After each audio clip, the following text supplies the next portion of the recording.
Vous écoutez le podcast Fluidité, épisode numéro 15.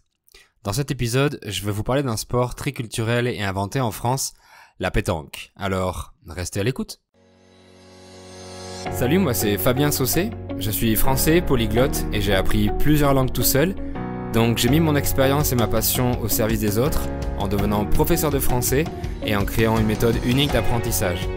Et vous écoutez le podcast qui vous donne toutes les astuces nécessaires pour parler français couramment. Bienvenue dans le podcast Fluidité. Bonjour et bienvenue dans ce nouvel épisode du podcast Fluidité et j'espère que vous allez bien. En France, il fait toujours chaud et on est le 18 septembre. Les températures sont toujours estivales, c'est-à-dire des températures d'été, alors que l'automne arrive dans quelques jours à peine. La semaine prochaine.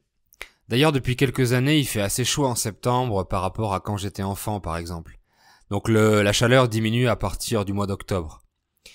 Du coup, les Français continuent à aller à la plage, à manger dehors, à pique-niquer, ou encore à jouer à la pétanque, à jouer aux boules. Et je vais tout vous expliquer sur ce jeu dans un français facile et naturel. Donc, dans ce 15e podcast, on verra l'histoire de la pétanque, les règles et fonctionnements, et du vocabulaire au fur et à mesure. Je vous confirme d'abord que la pétanque est un sport qui a été inventé en France, et lorsque le pays était encore la Gaule. On pense qu'il a été importé par les Romains à Marseille ou à Lyon. Il a été interdit jusqu'à la Révolution française, il devient donc très populaire dans toute la France à partir du 19e siècle. Il y a différentes versions du jeu réparties dans toute la France, et en Provence, on jouait au jeu provençal. En 1907, un très bon joueur de pétanque de La Ciotat, une ville près de Marseille, ne pouvait plus courir pour lancer ses boules.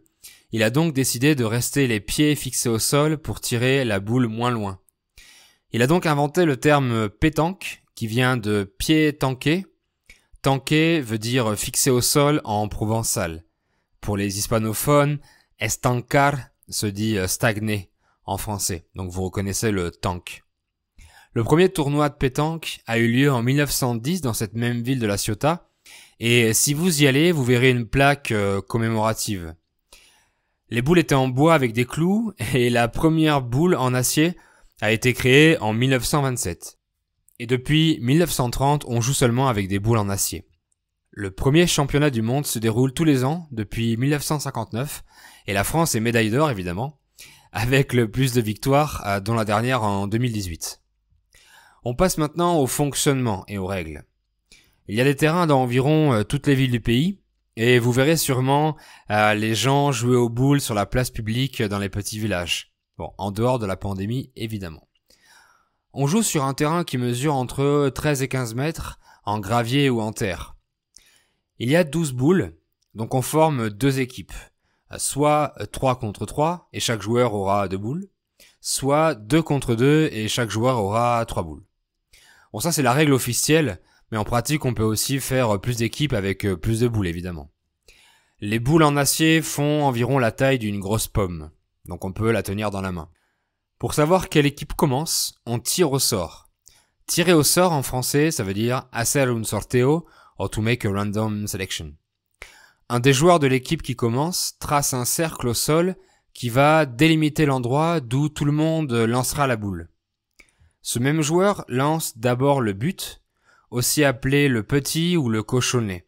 C'est une boule en bois beaucoup plus petite, d'un diamètre de 3 cm.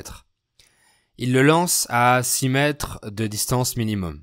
Ensuite, chaque équipe lance une boule le plus près possible de ce cochonnet en bois. Et l'équipe qui a la boule la moins proche du but n'a pas le point et continue à jouer jusqu'à ce qu'elle place une boule plus près que celle de son adversaire. Une fois que toutes les boules ont été lancées sur le terrain, on compte les points. L'équipe gagnante marque un point pour chaque boule plus proche que la meilleure de l'adversaire.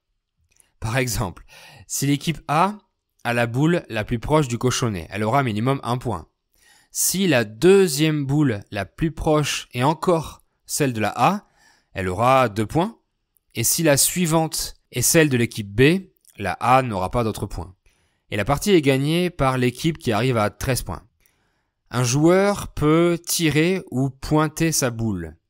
Tirer veut dire lancer la boule en l'air pour essayer de toucher celle de l'adversaire et la faire partir loin et l'éloigner.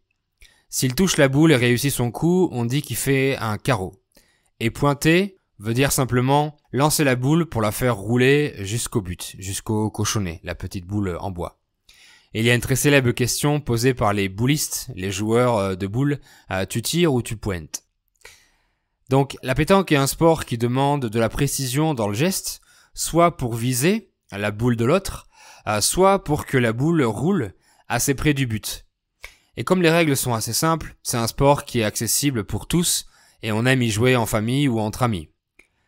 Les boules en acier sont assez lourdes pour les enfants, donc il y a des boules de loisirs en plastique de toutes les couleurs et moins dangereuses si on en fait tomber une sur son pied par exemple. Si une équipe perd avec 0 point, on dit qu'il y a Fanny comme le prénom. La pétanque est de plus en plus à la mode et il y a certains bars ou restaurants branchés des grandes villes comme Paris qui proposent un terrain de boules pour les clients. On peut donc y jouer très facilement, il suffit d'acheter les boules, on les laisse dans le coffre de la voiture et on peut y jouer presque partout en extérieur.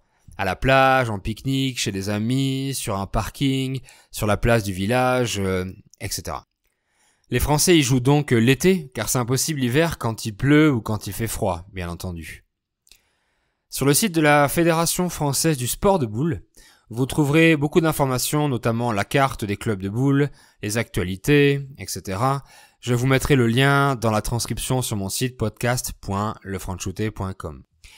Voilà, maintenant vous connaissez mieux ce sport très très populaire en France et vous pourrez avoir la transcription écrite de l'épisode, ce qui est très pratique si vous êtes débutant ou si vous voulez réécouter l'épisode une deuxième fois en lisant le texte et en cherchant les mots que vous connaissez pas par exemple.